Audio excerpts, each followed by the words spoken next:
the way I view social media these days is kind of like a necessary evil, right? It's like Yeah. people are there and we want to get our message to people, but you got to be careful.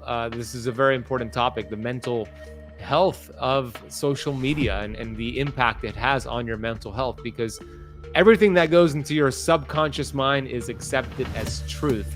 Instagram in particular is one of the absolute worst for our health, our mental health, our physical health, our idea of what is normal and acceptable, the indoctrination of advertising, some of it kind of pernicious and bizarre or just always there.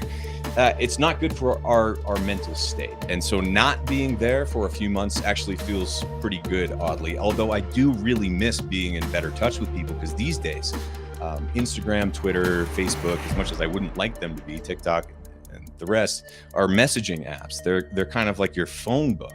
And so like the amount of people who have probably messaged me thinking that I haven't messaged them back kind of bums me out, because I like being there for people, as we all do. Abel James, my friend, the fat burning man, welcome back to the Keto Kamp podcast, brother. Ben, thank you so much for having me, man. We were having some fun catching up offline, just supporting each other. And you've been a huge inspiration in my life, as I spoke about on the previous episode. So for those who are new to the podcast or the YouTube channel, Abel has been on before a couple years ago. It was episode 106, where we talked about his book, The Wild Diet. By the way, Abel, when I went on Amazon and I looked up The Wild Diet, I don't know if this is an intentional thing or an accident or something just weird, but it says the release date for The Wild Diet is January 1st, 1672. Welcome to Amazon. That's definitely not something that I did. I was like, maybe he did it on purpose because, he wants to go back to our ancestral times and that's what they ate. I'm like thinking, so it was a typo by Amazon. Yeah, that's meta in the true sense of the word. No, it's interesting with Amazon. It's just the Wild West of listings. I remember when I released the Wild Diet, within a couple of days, there were all these books that were by like Abel Jones and like Adel James that were all about eating wild, and they're just like, make sure that your Cornish game hen gets up to 135 degrees and then eat it, and it'll be. And I'm like, oh my God, how is Amazon allowing any of this nonsense? But they do. It's just and not even that, but it's like, if you try complaining, there's no one really to complain to, and they're not going to do anything. And it's been something, honestly, we've struggled with as independent creators, with books, with apps, with, as you know, putting out videos and that sort of thing. As soon as you have like a really great idea or a structure or something, or especially as soon as you release something, there are all sorts of copycats within a little bit. And I wish the tech platforms were better about that, but that's entertaining to hear that I sound so old, according to Amazon. I mean, that's jamming. The year 1672. That's when the book came out. Traditional Wild Diet. So yeah, on that episode 106, if you didn't listen to it or watch it, we'll put a link for it down below. We went into your praying to purpose story, carbon monoxide poisoning. We took a deep dive into the book. And today's going to be a brand new conversation, a fun conversation, an amazing conversation. And here's where we're going to start the conversation. Your 40,000 plus followers on Instagram went poof. It went bye-bye. What happened to your Instagram account? Why did you get banned and kicked off of Instagram? I don't truly know, but there are a couple of hints. There were a couple of threatening emails where, our entire account would be removed, or we would lose access, or however they phrase it. We've gotten a few of these emails over the years from various tech platforms. And this one from Instagram was in reference to a quote image that we put out for every show. We'll put out one or two different quote images, which kind of, just has an interesting quote of some kind, or something that will maybe ruffle the feathers. It might be a little bit edgy sometimes, but not too over the line. I mean, us, it's my wife, Allison, and I are pretty, we try to keep things family friendly. And even if it is a little edgy, it might just be about questioning things. And so I had a nurse on the show who it was basically just a direct quote and an image where she said that for-profit medicine doesn't have the best interests of people in mind. It's killing people, essentially. The profit-based bent of medicine is a problem, and various ways of saying that in text and in image. And so anyway, it was just, we responded to a false copyright claim and our entire account was pretty much like nuked. It seems like it's still there, but we've not had access to it in months now. I don't really expect access back, but at the same time, we've kind of struggled with this for a while as independent creators who want to do good in the world. Knowing that tech platforms are doing the opposite of that is an uncomfortable position to be in. And Instagram in particular is one of the absolute worst for our health, our mental health, our physical health, our idea of what is normal and acceptable, the indoctrination of advertising, some of it kind of pernicious and bizarre or just always there.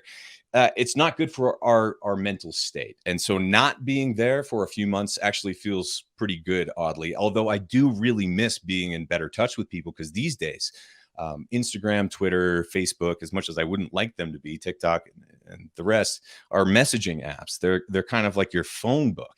And so like the amount of people who have probably messaged me thinking that I haven't messaged them back kind of bums me out, because I like being there for people, as we all do.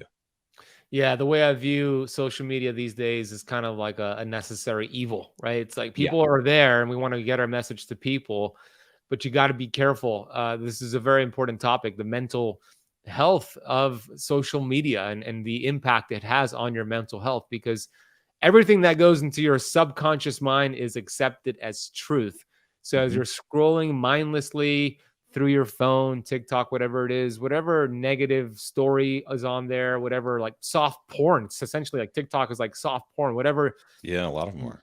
Risque thing is all going to your subconscious mind, which in turn is your behaviors and your lifestyle and your results. So for me, my philosophy is, okay, I'm going to delegate as much as I can to my team to distribute things. I might check my messages and all that, but I'm going to use it, not let it use me. So I think that's very important for those listening to understand that. Use it as a tool, but don't let that tool use you. What are some of the other negative impacts of just being addicted to social media? Like, what have you seen in our space with people who are on social media all the time?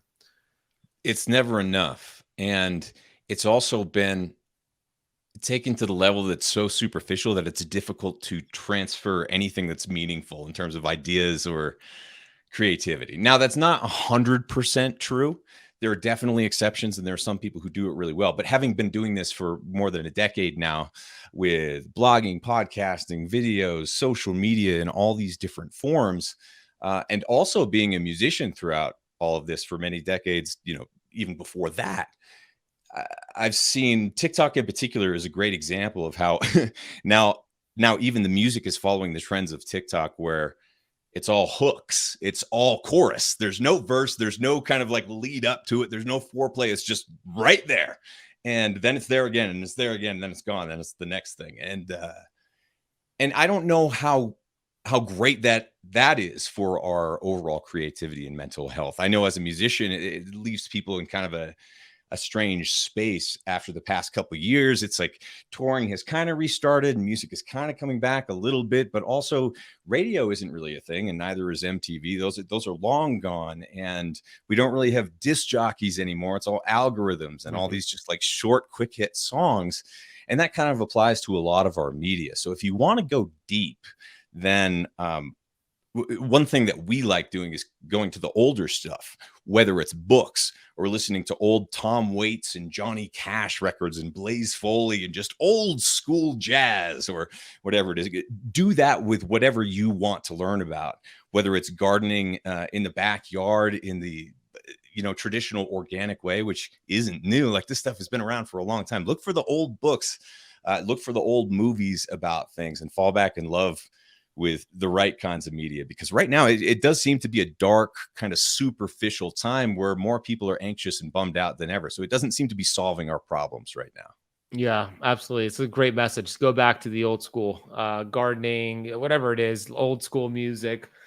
Now, how many interviews have you done in terms of like you being the interviewer? How many interviews have you done in your life?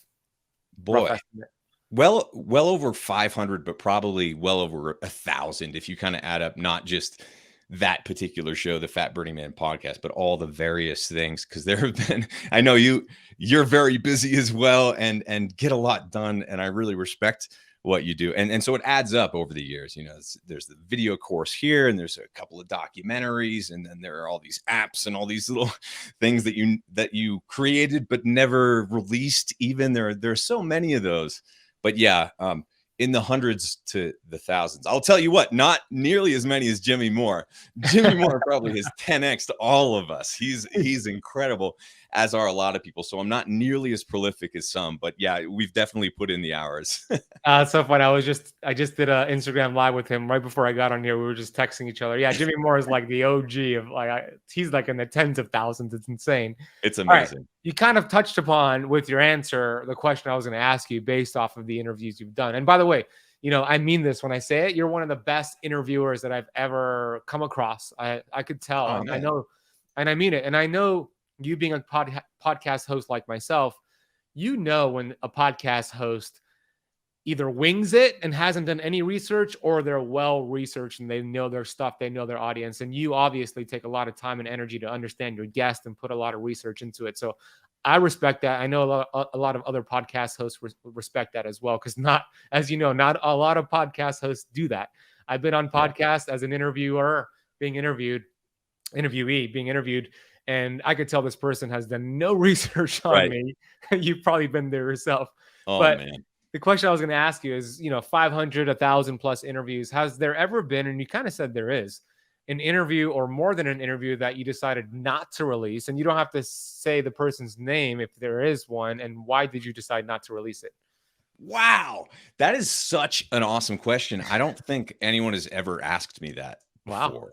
Wow. But it's something that I've thought about a lot. And there was one in particular that really was a pretty good interview. But at the end, and it was about, he was a doctor. This was years ago now. He was a friend of a friend, a doctor. The interview went well, but at the end, it was one of those things where it was just like, it felt, and I don't know why, it was more of a vibe than anything else. It was more of an intuition. It's like, this feels like an infomercial type thing. And that's not why I got here at all. And I don't want it to be interpreted that way. I don't want to go in that direction. I don't know what it was, but it was just something about the way that it ended. I think maybe he pushed it a little too hard or pitched too hard. And the reality is, especially now, it's hard in the world of health to make it and pay your rent. You need to have something to sell. Otherwise, you can't just be out there all day interviewing, because it costs money to have a place to do that, and internet and food and all the rest of this stuff. It's real. So I respect that everyone has a reason to be there, and usually something to sell as well. And hopefully it's because they've put their weight behind something they believe in, as is the case with you and the way that we do our business as well. Now that we have plenty of things to sell, we have many things that we've sold over the years, but we don't want any of it to get in the way of the actual message of health, which is, you need to be in charge of it. You're your own guru. And here are hopefully a whole lot of things that can help. But yeah, that's what I would say is the biggest kind of like, for me. It's not even disagreeing with people on the interview. Over the course of the podcast, I've had so much of that. That's great. I love disagreements. I don't have to fight with them. I think it's great just to, open the world up to multiple types of thinking, multiple perspectives, different ideas about things. That's how we grow. That's how we learn. So it's never been like censorship. It's more just like, that guy just started pitching way too hard. Oh, I don't think we can do this one. I don't think we can do it. Yeah, I get that. That's respectable. And there was one other one that I have regrets about. Joshua Wiseman is an amazing person in the space now, especially in the world of cooking, but he's been around for, as long as I have, maybe even longer. I met him when I think he was 16 years old. And we did an interview at our apartment in Austin, at Allison in my apartment in Austin, way back in 2016 or 2017. And it was so great. And I loved it so much, but the iPhone mic pooped out and we only had half of the conversation, not like half of the length, but only one of the voices. And so it just totally didn't work. But that's one other regret where I wish I could release it, but we kind of can't. So there have been a few of those technical glitches that that caught something that was kind of a once in a lifetime conversation at a certain time that I Hmm. wish had been captured better. So always use redundancy. Like I'm recording this from my end right now, just in case we have the cable running up the stairwell right now, just to make sure that we can hang on for all these interviews. That would be another piece of advice, is just like always do as much backup as is reasonable. That's great advice for anybody who wants to be a podcaster, or if you are a podcaster. Me too. I have GarageBand running in the background, getting my audio, and then StreamYard is recording both of our audios. So anything you can do. And then I have my internet Ethernet in, right? So just in case the Yep. Wi-Fi goes out. So these are the great tips for podcasters. And that's super interesting about the technical difficulties. I've been there with a great podcast, and I'm like going back to listen to it. I'm like, oh boy, I can't release this. So half the audio is not there, and you kind of learn from that. But it's super Yeah. interesting. Thank you for being authentic and sharing that about the one you didn't release. Totally could get that too, about being too salesy. Not opposed to selling a product that you love and believe in, but if it's over the top, and you're right, it could take away from the message. So that's respectable. Well, and one added little bit to that too, you have to be really careful with health claims, no matter who you Mhm. are these days. Like saying that something cures something or it does X is a dangerous conversation. So you have to be careful, and going overboard with that is something that you have to be aware of, because in this world of clickbait and hype, it's really easy to go overboard. So Yeah. it's important to be honest about the conversation. And social media generally doesn't give people a lot of credit for having a nuanced conversation about things. Yeah. Yeah, no, I remember at the beginning of the COVID and everything that started to happen, there was a doctor, I forget his name, but he was going on a lot of podcasts, big name podcasts, speaking about like colloidal silver and what it does for like coronavirus Right. and the immune system. And they came after him. I think they They shut him did. down. I think he got in a lot of trouble with the FDA, and they even shut down his practice, right? So that's a perfect example. You got to be really aware of that, especially the last 2 years, they've ramped it up. So even as Absolutely. a podcast host like you, Abel, yeah, you also have to be careful with your guests and the claims they make, because you might be just an innocent bystander that they might come after you, right? Yeah, it's happened before. Yeah. Yeah, yeah, exactly. So, anyways, it's very interesting. I think it'll be valuable for those who are aspiring to be a podcaster. I think anybody who wants to grow their brand, their business, their message needs to have a podcast. What do you think about that? If they're up for signing up for a life sentence of content creation, yes. If that's you and you want to be behind the microphone or in front of a camera, and you could eventually become comfortable doing so, then absolutely. I would say, especially in this world now where more people than ever have had these sorts of video conference things, whether it's Skype or Zoom or meeting apps, people kind of have gotten over that hurdle, that technical hurdle for the most part, where they can show up for you almost no matter who it is. Because now you can do it with a phone, with earbuds and stuff like that. 10 years ago when I started this, it was a whole different game in terms of the technical aspects of going about all this. But now the problem isn't so much that there is some technical complexity to the whole operation, of course, but it's more about just oversaturation. Now there are so many different shows and pieces of content, and some of them have started and stopped, and some of them,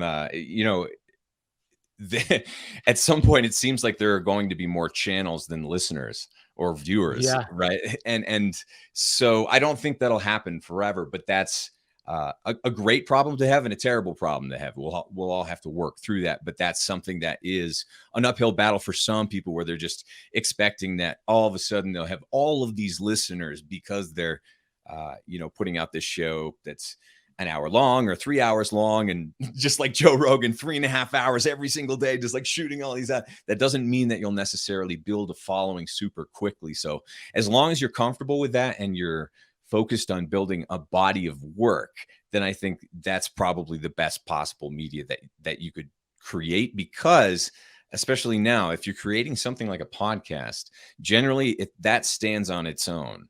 Whereas if you create a TikTok channel, it's not like you're creating something that you're uploading to a TikTok channel. You're just kind of on there, and they own that, and you haven't really built anything. You haven't built a blog, you haven't built a podcast or a feed. So whether it's your own website or a podcast or some way of syndicating your own work out there, I think that will be really important, especially as we look toward the future of decentralization of media. Great answer. I agree with that. Your podcast has been around for, you said, 10 years now? Yeah. Yeah, you're one of the first in the game. It was like you, Jimmy Moore, Sean Croxton with Underground Wellness. Great show. Yeah, I Yeah. love Sean. Sean's actually the person who helped me come up with Keto Kamp. He was Oh, the no kidding. one of the brainstorming effect of me and Sean Croxton. He was giving me some business coaching, and we came up with Keto Kamp. So I keep in touch with him. And yeah, so it was you, That is Sean super Croxton, cool. Jimmy Moore. Who else? Maybe Ben Greenfield, Dave Asprey. They might have came after you, but yeah, you're a perfect example of somebody who's committed, and your show is great. So everybody go subscribe to the Fat Burning Man podcast. Your website is fatburningman.com. Let's now discuss more nutrition, intermittent fasting, and that aspect of the conversation. So as you know, I love keto. However, I'm not dogmatic about it. I actually think we should go in and out of ketosis, which is my principle called keto flexing. I know you're a big fan of that as well. So maybe you could share how you apply carb cycling, keto flexing, kind of going in and out of ketosis, and how the audience could apply it to their unique needs as well. Yeah, and I love your approach, Keto Flex. Also, your book is a wonderful overview of how you can manage that and getting into the specifics of your own life, how to set it up. But there's a tendency to think whenever you're, especially due to kind of a paradigm of eating or living, to think that more is better and that going really, really hard is going to get you better results. And that can be true. But generally speaking, over time, it's more about finding balance and finding a better balance at a better sweet spot for you. And so my background, I've been pretty much a recreational runner for almost my entire life. And I competed for a while. I was never, elite levels or anything like that, but I did run far and pretty fast for a while. And so fuel became a major issue for me because I wanted a good power to weight ratio for running up mountains and for running marathons and things like that. And if you're carrying too much fat, not good.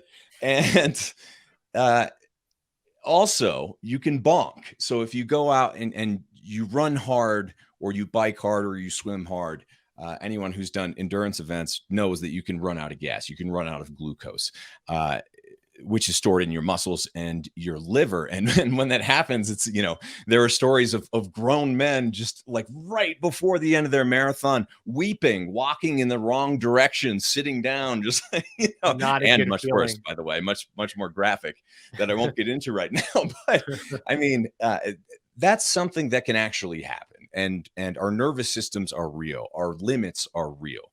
You can't push this to the max and expect success every time. So finding that balance for me at the beginning meant in pursuit of performance, sucking on sugar packs of goo that were caffeinated and delicious and chocolate, or, those stinger packets of honey and all the rest of this stuff to get through races. And after a while, I realized that I didn't necessarily have to do that. And the way that I got there pretty much was through fasting. It was the nutritional inroads to kind of changing the way that I was fueling for training. And when I realized that I could go longer without food, and specifically that I could basically make my glucose and glycogen last for longer, I could get away with doing extreme amounts of exercise, even at a pretty high level of cardiovascular output without major detrimental effects of underfueling. Like, that was something that I was really interested in, because it's a pain in the butt to have to eat all the time. It's really expensive. You got to clean, you have to worry about fueling in a different way. So anyway, many people, when they get into ketosis, the state of ketosis, get there by going, say, less than 20 grams of carbs a day. So kind of flexing that muscle, so to speak, like engaging that gear. I think of it as another gear, Yeah. right? Mm-hmm. When you can train up that gear and then build some capacity there, hopefully with exercise in it, or at least going throughout the day and doing your own thing without having to fuel, building that fat burning mechanism, so to speak. That's an incredible thing for most people to do. And then once you've done that, building muscle or increasing your endurance or output of exercise, or just even, due to stress levels of your own life, sometimes you're running a little hotter.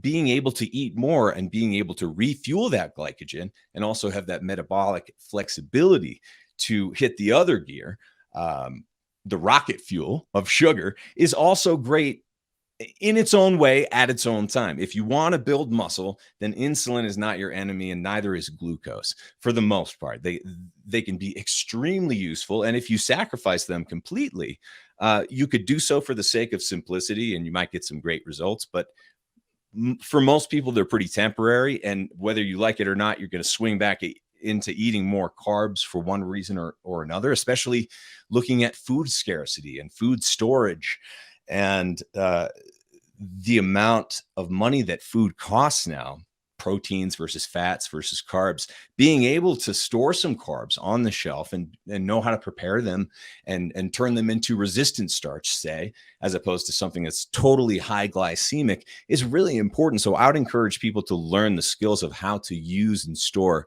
all the different macronutrients, including carbs, and doing those refuels. Everyone has to do it in kind of their own way. But I know that I feel a heck of a lot better. My wife does as well. And most people we've worked with, when you get some refuels and you have some amount of flexibility, but you have to be honest with yourself. You can't just like go straight back into eating 350 grams of carbs, processed carbs a day, as is in the standard American diet, and expect that you'll still get great results. So once again, it's all about finding that balance. It's a great, I love your explanation of it. It's a great explanation. I love the analogy of the different gears. And, 88% of Americans, at least according to a study from the University of North Carolina, Chapel Hill in 2018, they found that 88% of Americans are metabolically inflexible, metabolically unhealthy. They're sugar burners, carb burners, and they would really benefit from getting from that away from that one gear of just sugar burning to switching over to being a fat burning machine, no pun intended, a fat burning man or woman. And then the opposite is also true, and it's also problematic. If you're in ketosis for a very long time, you're only using that one gear, and then you become metabolically rigid and inflexible in a different way. So we're not designed that way. We're designed to kind of go back and forth and have specific times to hit the sugar burning gear, but then be a fat burner and kind of go back and forth. And to your point, when you do it around exercise and do it when you're metabolically flexible, that is the goal. The goal is not to be dogmatic and a keto person or a vegan person for the rest of your life. The goal is to be metabolically fit and achieve metabolic freedom. So great explanation. Anything you want to add to that, Abel? I think that sums it up really well. And once again, you need to be the one who build your own compass, right? This will always be changing a little bit. The ultimate truths will never change. There are some of those, the great principles, but also there is a lot that will change, and your own body and goals will change over time. So it's important to make sure that you are willing to adapt to those and be somewhat proactive about those over the course of your life. Well said. Absolutely. Now, you mentioned intermittent fasting. I know you've done like 3-day fast before and different fasting strategies, but I want to know, why do you love intermittent fasting so much? What are your favorite benefits of intermittent fasting? And what are some variations of intermittent fasting or fasting strategies that you like to utilize? I love the simplicity of fasting and the simplicity of kind of having the on and off switch for your own, not only metabolism and way of eating, but also your consumption in a way, right? Like that setting, because when you wake up and you go on social media and you start just like scrolling through, you're in that mode of consuming. You're not creating. And so fasting in a way, mentally, spiritually, can also build that. I mean, you are building strength in that sense as well. Being willing and able to say no to whatever that is an important skill. And tapping the brakes on things is something that we're less and less likely to do these days, with all these options and all this saying yes and all these things that are thrown in our faces. So fasting can be approached in all sorts of different ways. The way that I got into it was really through pushing breakfast into later.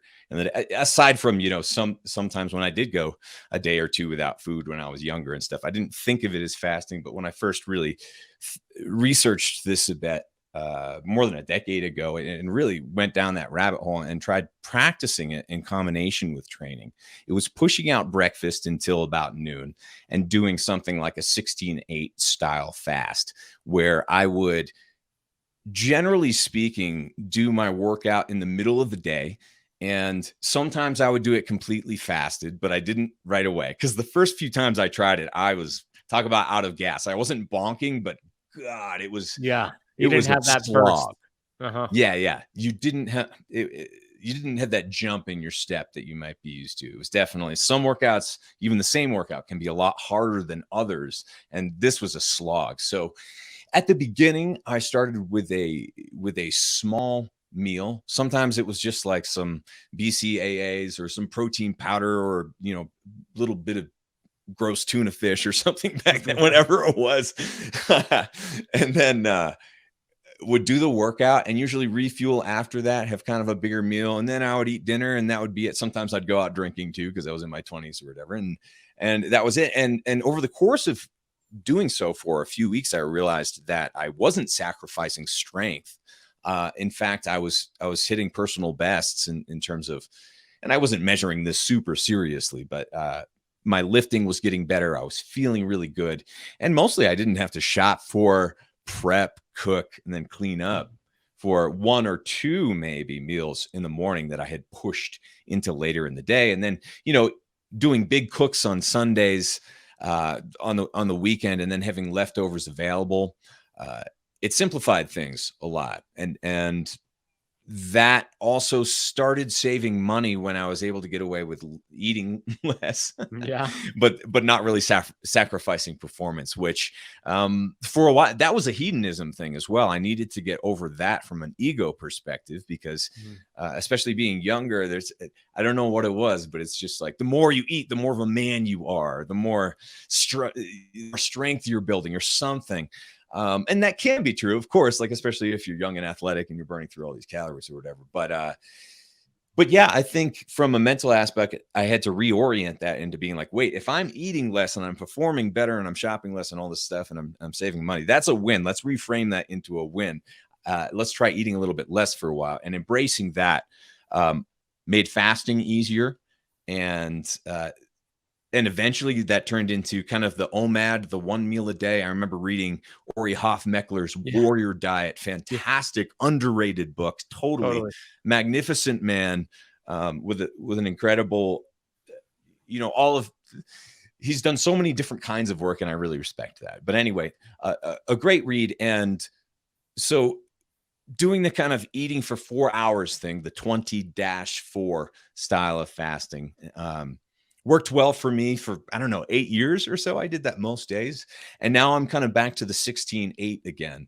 And that's feeling really good. So I think it's important for people to keep recalibrating. And sometimes I'll give myself a break on the weekends. If I want to eat earlier, I can. Generally speaking, I don't get hungry until I start eating for the most part. And so sometimes it is good to get ahead of that as well. Sometimes, once again, you don't want to run out of fuel.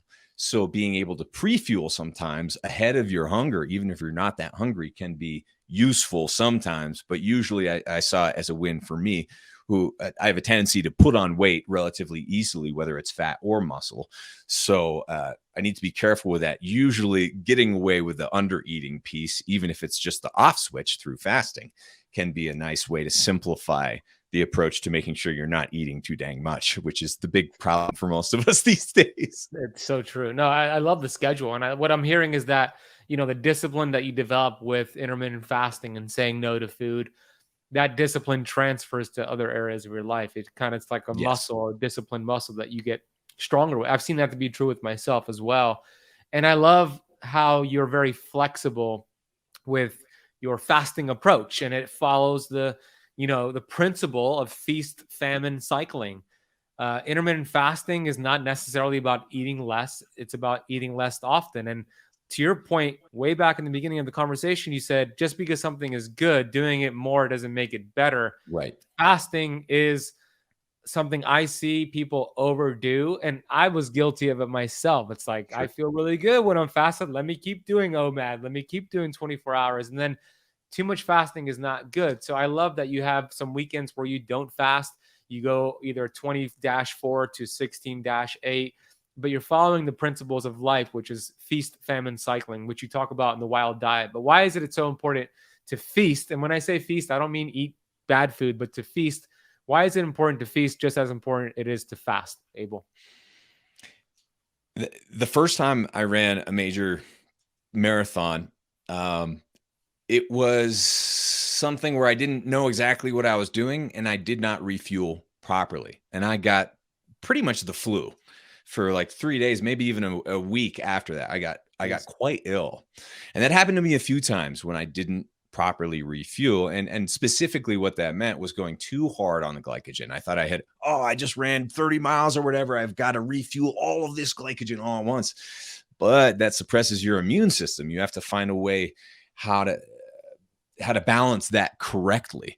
So the feasting, I mean, it's important what we put in our bodies and whether it's nutrient dense or not, or how processed it is. This stuff does matter. And so like, just because you are fasting, that can be a tool. It can be great and really useful and create wonderful results for a lot of people. But what you're eating also matters. What you're not eating matters so much, but what you are eating also can result in massive deficiencies or in relative abundance of multiple nutrients, various nutrients, a diversity of foods. And also you're getting mental stimulation and some level of entertainment out of all of the various spices and smells and experiences. I mean, you live in Miami. I love going to Florida. My folks live in St. Augustine. It's just every time it's just a buffet of smells and experiences and a feast for the senses.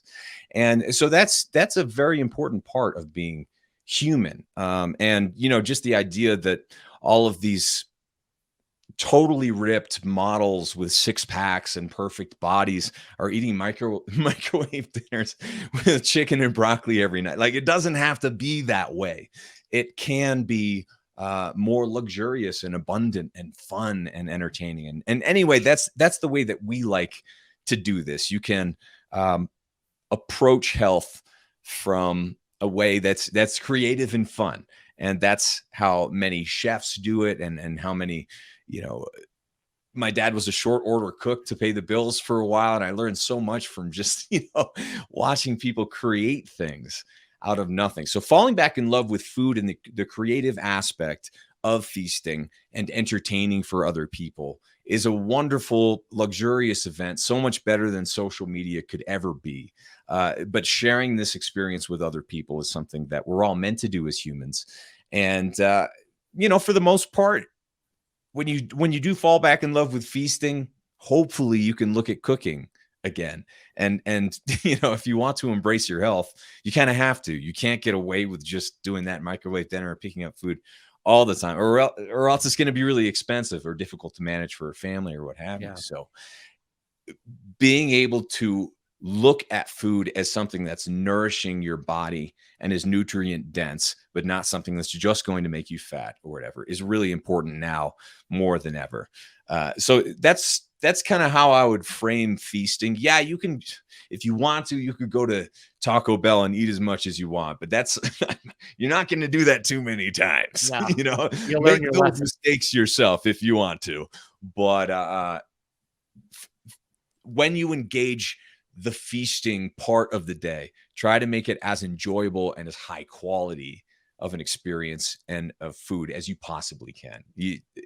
You'll realize over time that it's totally worth it to do so. Great advice. You're somebody who I know you protect your morning. You feel, and I'm the same way. So I want to know why you believe that first hour after you wake up is so vital to our day and our results and our life, and some of the things you do to protect your morning after you wake up. Man, I love your questions, Ben. Thanks, Abel. Waking up in the morning it's a sacred time. And yes, the reality of the situation is that some people have to get up, go straight to work or take care of the kids or whatever it is. And you do have to get right to it. But to the extent that you can, if there's a way that you can protect that brain state that you have right after you wake up, it's a precious state that is kind of like a balloon that gets popped. As soon as there's that interruption or that bit of stress or that squirt of adrenaline or whatever it is, poof, it's kind of gone for the day. So, and this won't work every single day, but I found great value over the years in terms of writing books, writing music, working on the business, looking at different life goals and prioritizing various things, or trying to draft out where we do want to be in 3 months or 5 years or whatever. That time of the morning is just so sacred. And so I try to wake up in the morning and practice some level of self-defense against technology where you're not being notified. And of course, yes, you need to have your phone on sometimes in case of emergency and things like that. But 5 or 10 minutes or so, if you can go just a little bit without freaking out and hopping on Instagram or the news site or whatever it is that like is the tendency, because it's addictive to do that. That's the whole point. They make it addictive. So try to just delay it for a few minutes. And if you had a dream, and especially if it was a nice one, not unsettling or whatever, or stressful, like write it down. What does that mean? Where do you want to go today? If you could just write a few sentences, what would they be? This sort of creative questioning is so important for reframing your day and your mind once again to that state of creativity, which I keep talking about because it's being so snuffed out these days.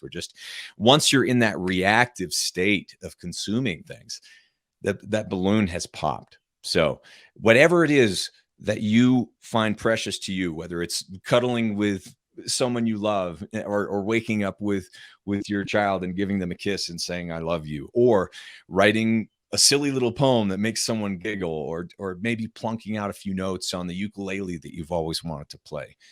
Do those things as soon as you wake up in that dreamlike state, because you're not really going to get it back later that day, or you have to work really hard to get into that gear, right? That sort of protected but vulnerable state of being human, which all of us have somewhere.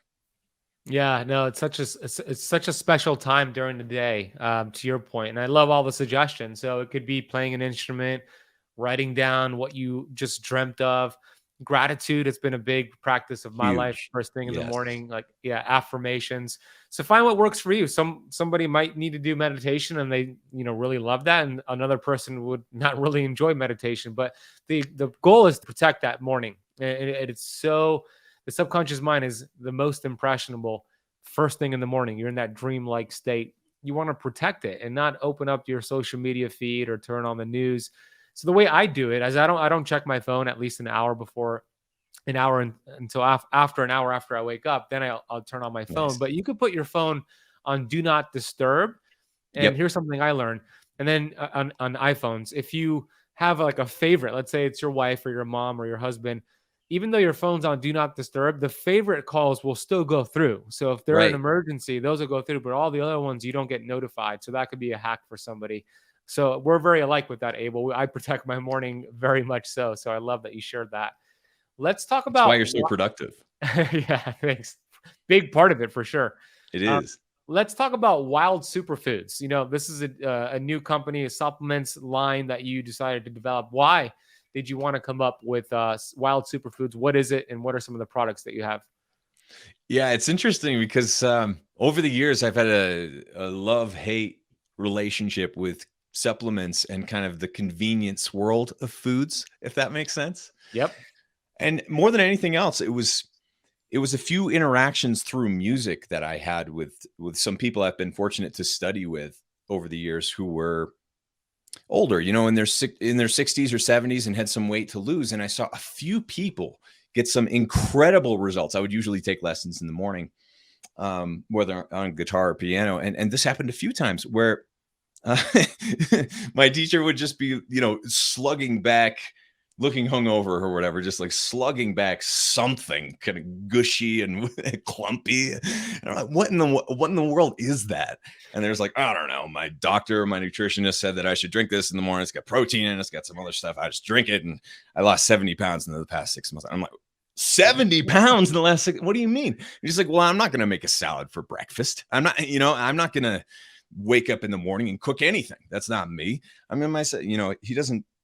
And so there were a few people like that who I've met over the years who have completely transformed their bodies, their lifestyles, by having a high quality source of protein around, or a high quality source of powdered greens and veggies and fruits, or at least the nutrition from them that's available to them, because they're not going to go and shop for lemons and grapefruit and apple and things like that. And also, a big piece of that, my wife Allison and I have been really into camping, hiking, RVing, and emergency disaster, off the grid preparedness, and that sort of stuff, and doing wilderness hikes for many years now. And having something available that's shelf stable, like a protein powder or a greens powder, for example, when you don't have anything else, has saved our butts on the road or on a hike or whatever it is so many times, that it's been really useful. And we like having ingredients that we can make delicious but healthy foods around. And so a few of the products that we have, like Future Greens and Collagen Cocoa, are ingredients in a lot of our recipes. So that's kind of like something that we've always wanted to do, that we're psyched to be able to bring out now. Yeah, that's awesome. I love the idea, and you're so right. Collagen Cocoa is the one I have here, which is a great grass-fed bone broth protein. We're big fans of high quality bone broth, grass-fed, which is the way you do it. Great way to get collagen into the body. I also see that you have a vitamin D stack, which is very important to understand, because if you just take vitamin D alone without the other fat soluble vitamins, it could actually create a functional deficiency. But you formulated it where you have vitamins A, D, E, and K, K1 and K2 all together. You have an adrenal stack, probiotic, Future Greens is what you spoke about. So I think it's terrific. I'm glad that I got myself a bottle of the Collagen Cocoa. Next, I'm going to try the vitamin C and the vitamin D stack. And you and your team were so gracious to give the Keto Campers, my audience, my awesome audience, a coupon code, which is Keto Kamp, to get a nice discount. So yeah, thank you for that. For those watching on YouTube or listening on the podcast, we'll drop the link right down below at the top of the show notes, and we'll put the coupon code Keto Kamp for you to get that at a nice discount. What is your favorite product from, what are two of your favorite products from your line, Abel? Yeah, I would say Future Greens and Collagen Cocoa are probably my favorites. Fizzy C is a close, third, but Future Greens and Collagen Cocoa you can use in so many different ways. And Collagen Cocoa makes a great pudding, chia seed pudding, also brownies, cookies, cakes, and all sorts of other things. So we have some fun with it. Where can my audience find those recipes, or recipes from you and your wife in general? Yeah, wildsuperfoods.com is the website, and we'll have quite a few website recipes there coming soon. But also we have a giant amount of recipes from over the years at fatburningman.com, which are real whole foods for the most part, low carb and keto friendly recipes, paleo friendly and primal as well, over at fatburningman.com. And you can have a lot of fun there too. Yeah, it's a great website. It's been a great resource for me over the years, as well as your book. So fatburningman.com, and then your website for the supplements as well, superfoods.com. The coupon code is Keto Kamp. Your book is called The Wild Diet. It came out in 1672. It's been around for a while. You also have a children's book, which is Designer Baby Still Gets Scabies. I can never forget that name. Such a great, I said it right, correct? Is that right? You did. You did, yes. And then you also have a book on music, right? From several years ago? Yes, The Musical Brain. And that one is a deeply technical, kind of scientific look at where music comes from, how it's related to language, and also the evolutionary basis for how we got at all of this. So it's a dense one, but definitely worth exploring. And now there are a lot of books around that subject. So I would encourage people to take a look at some of those. It's an interesting field. Awesome. And you can find everything on your website. So just go to fatburningman.com to get all of those resources. Your podcast is The Fat Burning Man. Anywhere else you want the Keto Campers to go check you out, Abel? Not Instagram. I guess for some of the creative projects, abeljames.com, abeljames.com. And hit me up. It's sometimes hard to find me through social media, but you'll get to us eventually if you want to collaborate, or you have great ideas about where to take this world next. We need more good people like Ben out there in the world. And we appreciate you listening and being part of our tribe, so to speak. So it's I know it can be it's especially, I'm going to ask you on the interview on my show very soon about where you see the media landscape going over the next few years, because I don't think it'll look like it did in the rearview mirror. But I'm excited to have people like you out there and the listeners who are really in this for the right reasons. So there are a lot of reasons to be optimistic. Yeah, no, I love that mindset. I do have one more question for you before we wrap it up. And by the way, everybody who's listening and watching, we're going to put all of the links, all of the show notes, everything mentioned can be found down below. We make it very easy for you. So go check out Abel's social media, his YouTube. Just don't look for him on Instagram because yeah, don't look for me there. Last question. Vitamin G, which is gratitude, the strongest vitamin in the world. What are you grateful for today? What do you have vitamin G for today? The wind is blowing right now, and there's a different front coming through, and the air is kind of cooling down. It's been really hot, and I'm so grateful for being connected to all of that, and the fact that things change and it's all a bit impermanent. And so that's a reason to be grateful for everything. But to your point, that's definitely something that I try to work into every day, whether it's writing it down in a journal, something or a few things that I'm grateful for, or doing it during a meditation.